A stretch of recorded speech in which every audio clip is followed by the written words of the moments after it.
This is your girl, Yanique Taylor, aka Priestess, hostess of Conversations with the Priestess. Here's a preview of what you may hear on Conversations with the Priestess. We weren't meant for monogamy, let's be honest. Like, we have needs, let's be real. And communicating that, what you want, what you don't want, what sets up. Now, this drink is brown because I learned something. Since I'm older, I can't do brown liquor anymore. Also, I noticed since I started on hormone replacement there, HRT, in 2015, me and certain liquors don't match well. I don't know whether... And I recognize that a lot of men love to be dominated by women. And that's because men are seen as these leaders, as this big alpha male dominant being. And because they're put on this pedestal of being leaders, sometimes they want to be submissive. Back when I cosplayed a Butch Queen in South Carolina around 2011, I was on Craigslist. This is when Craigslist was bumping and before they had gotten rid of the personal section. I hope you enjoyed that preview. Join me on Wednesdays at 9 p.m. for Priestess After Dark. Full video versions of the podcast can be found on patreon.com/CWT Priestess, and join me on Fridays at noon for our regular Friday post. Live, love, and be free. Smooches. Available on Spotify, Apple Podcasts, YouTube, anywhere you download and stream podcasts. This episode is brought to you by Shopify. Forget the frustration of picking commerce platforms when you switch your business to Shopify, the global commerce platform that supercharges your selling wherever you sell. With Shopify, you'll harness the same intuitive features, trusted apps, and powerful analytics used by the world's leading brands. Sign up today for your $1 per month trial period at shopify.com/tech, all lowercase. That's shopify.com/tech. Apps. Because Priestess is tired, okay? Okay, let's go. It's about to get delightful, 'cause it ain't safe for work. Hey, no, it ain't safe for work. No, it ain't safe for work. No, it ain't safe. It's about to get delightful. What's going on, everybody? It's your girl, the Priestess, sometimes your mistress if you're nasty. Welcome to Not Safe for Work edition of Conversations with the Priestess. If you're listening to this episode, that means it's released on a Friday, and whenever you're listening to it, thank you so much. There is nothing like getting some good off of one of these apps, because I'm not gonna lie, Grindr, Jacked, and even the Black app has been good for mama. But sometimes hooking up on these apps is a war and a battlefield in and of itself. Goodness gracious. Now, I love Grindr because although it's mainly a twink app, it's a little bit easier for us trans girls to get hookups off of there. Like, for real. It gives you more of a selection. Now, I have not paid the membership fee for that. I'm not going to do that. I'm sorry. I like using it for free. I'm just going to use the ads and do what I got to do because, I'm sorry, it's not worth the money to me. But I like Grindr because I've had some great hookups off of there. But also, you get a lot of blank profiles no matter the app. And I don't respond to blank profiles. I don't respond to blank profiles because, number one, Black trans people, Black non-binary people are being harmed at alarming rates. We are being attacked and assaulted. There's been so much on social media where people even have been stealthed without their consent, which is still sexual assault. I don't care how you spin it. Stealthing is wrong. And then also, I refuse to deal with someone in 2023 that even for a hookup, you can't send me a face picture or you can't communicate like a coherent adult. I don't have time for that. Not at all. And being a Black trans woman on these apps, you have to be extra careful. I I get annoyed when I'm on the app sometimes because while these profiles are blank, you don't even get a hey or hello. You get a smile or wink, or you get a picture of somebody's ashy penis, somebody's getting fucked by somebody else, or them fucking someone else. And these are the things that I cannot stand. So I'm going to give y'all a little bit of etiquette from a black trans woman's point of view to help you go along your merry little way. Y'all ready? Okay. Step number 1. Have a face picture ready at all times. If I have to have a face pic, if you see my face on my profile, then there's no reason that you should not have a face pic. If you cannot send me a face pic, then you should not have your ass on the app at all. Plain and simple. If it's going to be like pulling teeth or playing 21 questions, no. It's 2023 and we can tell if your picture is old as shit. If it looks like it came off an Android in the early 2000s, hell no. No, ma'am. Number 2. If you hit me up, and it may take me a while, remember, I just may be busy and not paying attention to the app. But that does not mean keep hang me back and forth. That will get you blocked. Especially if you are a blank profile. Because I automatically block those. I'm sorry. I automatically block those. Sorry. I automatically block those. I don't care if you send me a face picture. I still won't actually answer the ad. I really don't do that. I have been very picky and choosy lately. Because you can never be too careful on these apps. Number 3, when it comes to exchanging nudes, we do not want to see a video of you fucking somebody else or you getting fucked by somebody else. You can send a video or a picture of you playing with your toy, of you pleasuring yourself, or simply a picture will be fine. And even if you're doing that, going into number 5, make sure your stuff is well moisturized. We don't want to see no ash or no flakes or anything like that. No. Don't do that. Don't nobody want to see that. Also, please, whatever number I'm on, please read our profiles before you hit us up. Because I learned people don't read at all. And I found this to be problematic as well, that people don't read, especially on apps like the Black dating app, which really, although it's a Black app and they have ways to identify Black trans women and trans individuals, it is still not trans friendly. And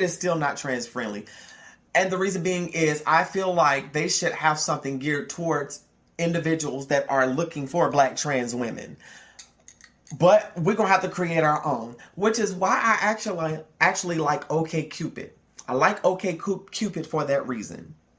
It has opened up the door, and I have had some great, excellent hookups, and I've actually met a couple of play partners off of OkCupid, and it's been top tier. Now, if we are on the app and you don't read my profile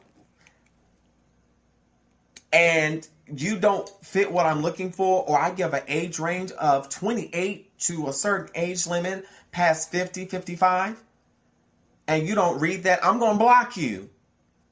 No. To my individuals that listen to this podcast that are under the age of 28, y'all stop hitting Priestess up. No, I'm your auntie. No, look for somebody your age. And now if you're looking for somebody to mentor you, do that in the right space. But you niece, nephew, child of the Most High, go sit down somewhere. No, ma'am. Hell no, we don't want to see that. No, ma'am. Not at all. But if you read the profile and actually pay attention, you'll be fine. But I learned that some people purposely do not read profiles because they think you're automatically going to cave to them. And sharing an experience on the Black app, I was on the Black app and this guy and I were talking back and forth. And I'm like, I want to feel like I'm that girl. Like, I just want to feel like a regular girl on a date or getting to know someone. I don't want to have to always think about my transness when I do it. So I engaged the man assuming, fine man, I engaged him assuming that he read my profile. So in the conversation, I scoped it out. I said, just want to make sure if you read my profile. He was like, what? No, I didn't. Should I? I said, please go read it. Next thing I know, he says, oh, you're trans. No, thank you. I'm not gay. And I just went on ahead and unmatched and ultimately blocked him because I'm like, number one, you said you're not gay. Sir, I'm a woman. You just like negated and invalidated my womanhood. So yeah, let me go ahead and block you. But I've also had individuals that were transamorous, trans attracted, and some that were curious. Now, I've also had some that actually talked to me and was like, yo, okay, we cool, we can chat, you know. And we actually had some great conversations, and they actually sought out education because one of them actually has a trans child. So that was a plus out of it. But also the flip side of that, because I'm in adult entertainment, that I make adult content and nudist content, of course I include my freak social media on there. But the flip side of that is that it does give me publicity on the apps for my adult content when I'm on Grindr, Jacked, and even Field. And with everything being as it is with these apps, I've learned to use the apps for what they're for. Now, Grindr for me is more so of a white twink queer app, in my opinion. However, also, I feel that Grindr is good for the trans girls because, yes, it's a lot of black and brown people on there as well.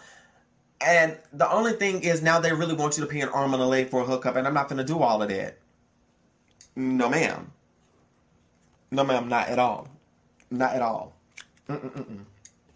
Not at all. I refuse. I refuse.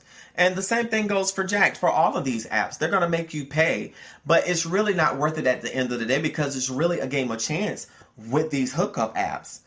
And one of the things that I absolutely hate seeing on these apps, I've actually seen cisgender men cosplaying as transmasculine individuals. I was on Taimi, and there was a guy who had been chatting with me, and I started reading his profile, and it said his gender was trans man. I said, oh, I see that you're trans as well. He was like, no, I'm not trans.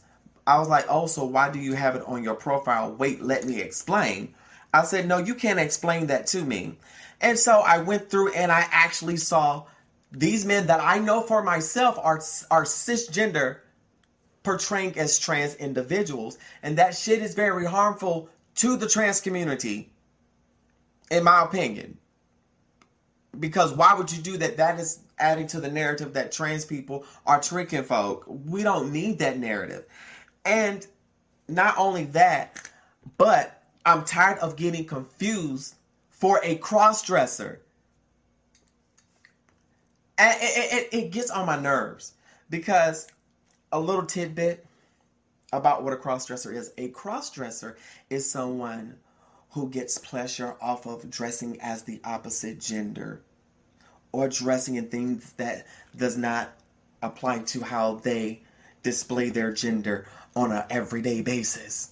Whereas a trans person, we do not identify with the gender that we were assigned at birth. There. Okay? Two different things. One is for sexual pleasure. One is who we are. For those who may engage and may be hearing this for the first time, please do not add trans people to groups that has the title cross-dressers in it. We do not like that shit at all.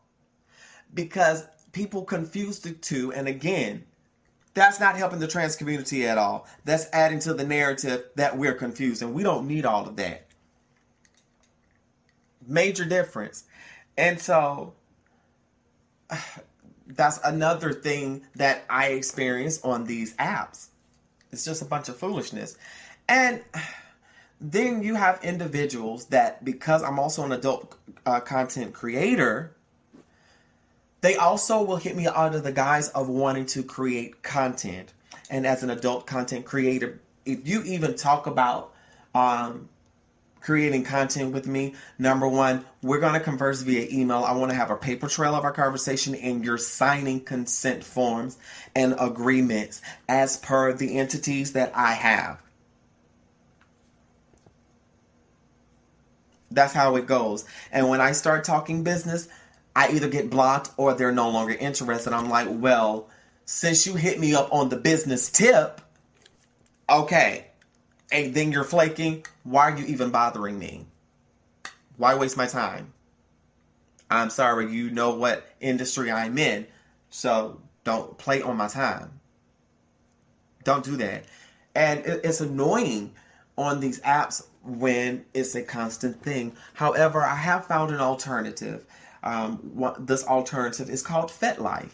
I found out about FetLife a few years ago, about 2018, and I have been on this website and app ever since. FetLife is more so geared towards the kink BDSM community, but if you are a freak and a hoe, this is perfect for you. There you can find groups for your specific kink. You can network with people in your local area. Now, it's not really like Jack'd or Grindr, but you can find other people in your local area.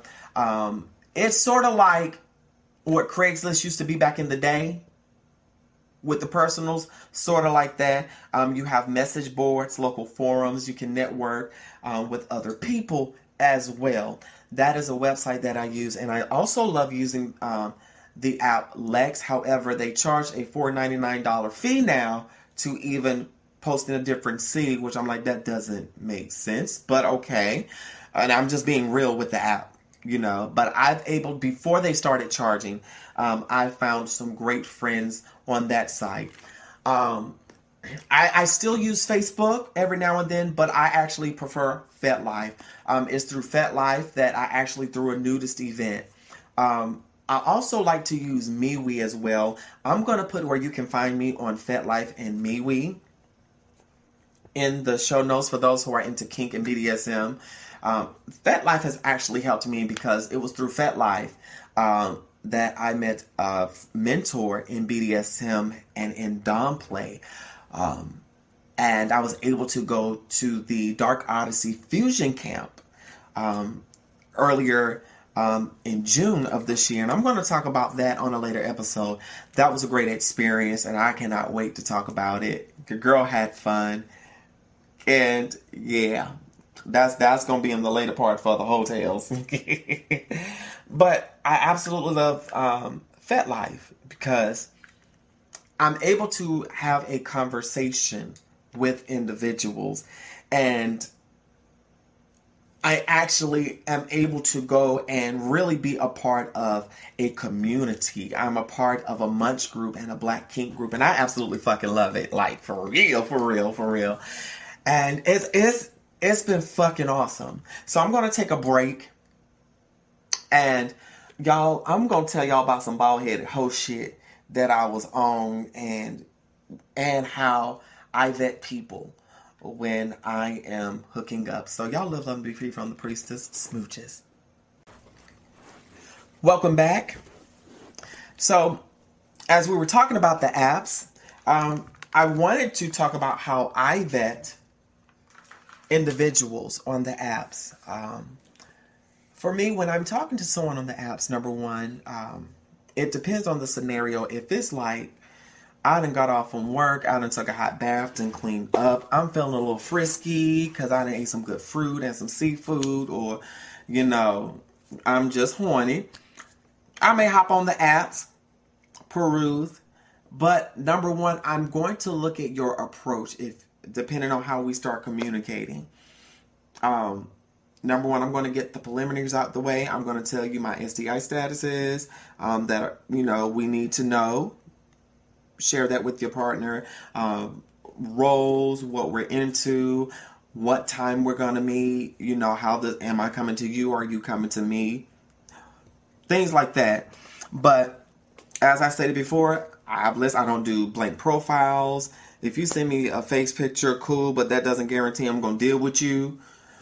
But also, I'm looking at, okay, are you going to communicate with me through the app, or are you going to give me a number? I never give out. Y'all never give out your real number, okay? Because you don't want people stalking you and stuff like that. Get you a burner number. Black trans women, get you a burner number. Do that. It still works. And if people don't like a burner number, oh well. And I also vet them out. I listen to their conversation. And I also look and see if they have social media sometimes. That gives me an idea as well. And I always scope them out because I say it is chancy being a black trans woman hooking up, because you never know. We've seen instances where people have been harmed on these apps. But also, I'm also going to, if I invite you over and I host, of course, I'm going to take extra precautions and not do certain things. I'm letting my friends, let someone know if you have someone coming over to be on the safe side. I also try to meet people out in public. Like, I try to meet individuals in front of my building, especially where I know neighbors are going to see me. I can get the attention of the police, because thankfully we do have policemen that patrol the area throughout the day and night. But also, I'm very cautious of who I hook up with. You can never be too careful. And just certain things, if you can't send me a picture, or if you can't text me, or, let me know what's up, then it ain't happening. And I hate when I'm stood up by someone, not just because I took my time to prepare, but I've given you how to find me. And I don't like that shit, because that leaves me absolutely paranoid. Because you never know what people are up to.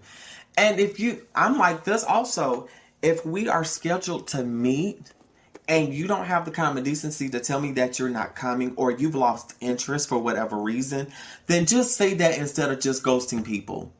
I would rather you do that. And if you show up to my house unannounced, baby, I'm calling the popo, because why are you here? You didn't call to come over, honey. No, ma'am. No. No, not at all. Because why waste my time?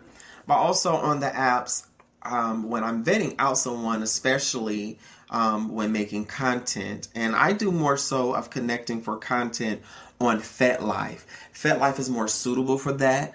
And I have a way that we communicate for business reasons, and to cover my own ass as well as a businesswoman. And you have to sign consent forms, because consent is sexy. In doing business, I vet people out. You have to already have content if you want to collab with me.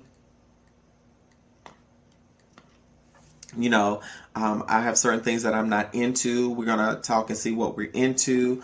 Also, we're going to come up with a time. We're going to schedule it. We're going to make a list of all the things that we need. I'm going to send the consent forms. And you bullshit me once, then, of course, I can't work with you. But if you come through and we, and I understand things happen as long as you communicate. But if it's like pulling teeth, no. But that's why I prefer doing solo content. And nevertheless, I vet people out and I hold a conversation with them. Because if you can't hold a conversation with me without just throwing up sex and stuff constantly, especially when it comes to business. Like, yeah. Because I'm gonna want to learn a little bit about certain tastes, because that helps me build the atmosphere that we're both satisfied. Also, I have had, like I said, I've had some great encounters. I've met some great people off of the apps, but I really take time and vet individuals, especially in conversation, because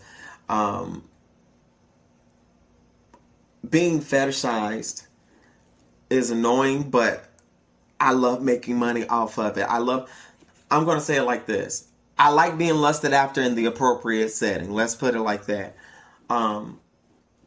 But even on the apps during a hookup, how you approach me and the language you use determines if I'm going to hook up with you or not, plain and simple. But I've actually had some great encounters. Now, I actually had a great encounter from Tinder some years ago, before the pandemic hit. Me and this person, we had talked. This was around 2018, going into 2019. I had met this individual. I'm just gonna call him Mark. Mark and I were about the same age. He was like 6'3". Nice, fine, mixed race brother, handsome man, athletic, muscular build. He and I met and we hit it off. We first went to the Yard House here in Washington, D.C. for our first meetup, our first quote-unquote date. Wouldn't call it a date. And we sat down and laid out our expectations. He said we initially was going to date exclusively, but then due to life, we ended up just being friends with benefits. And we would hang out, and we would go to movies, play video games. And then, of course, we would get it in, because that's what friends with benefits are for. And I must say, the interactions that we had were excellent. Oh my gosh, I think one of my favorite experiences, and y'all finna hear a hotel right quick. So one night, he and I had been playing Soul Calibur. He had made dinner for me. Made this nice salmon dish. Oh my gosh, it was lovely. With a vegetable mix. And he fixed me a combination of this IPA and this peach cider. Oh my gosh, it was just so wonderful. And, we kicked back, we relaxed. And next thing I know, we had a competition. Whoever lost had to shed a piece of clothing. So, of course, I started getting my ass whooped. But then I started coming back on him on Soul Calibur. And next thing I know, we're both naked. We're both aroused. We're both tipsy. So, I go and I start messing with him while he's playing the game. Next thing I know, I start, putting my mouth in places, and the next thing I know, we're headed to the bedroom and getting to the next morning. And of course, he fixed me breakfast. And, we lasted strong for a long time. However, the pandemic happened and life got complicated. And we just drifted apart. I believe he moved to clean across the country. But that was one of the, fun experiences that I've had. And I met that person on Tinder. And like I said, I've met some great people off of FetLife, off of Grindr. Someone that I'm cool with now, I met from Grindr, and it's been fun. So it's all about vetting people, looking at conversation, but also if they have social media, to check that out too. Okay, but just have a conversation with people. Now, if you're hooking up with individuals, of course, like I said, use caution. So I want y'all to hashtag Talk to Priestess and let me know, how do you all stay safe on these apps? And share with me some of your experiences. You may be featured on the show. Email me at talktopriestess@gmail.com. Y'all live, love, and be free. Smooches! Cause it ain't safe for work. Hey, no, it ain't safe for work. No, it ain't safe for work. No, it ain't safe. It's about to get delight.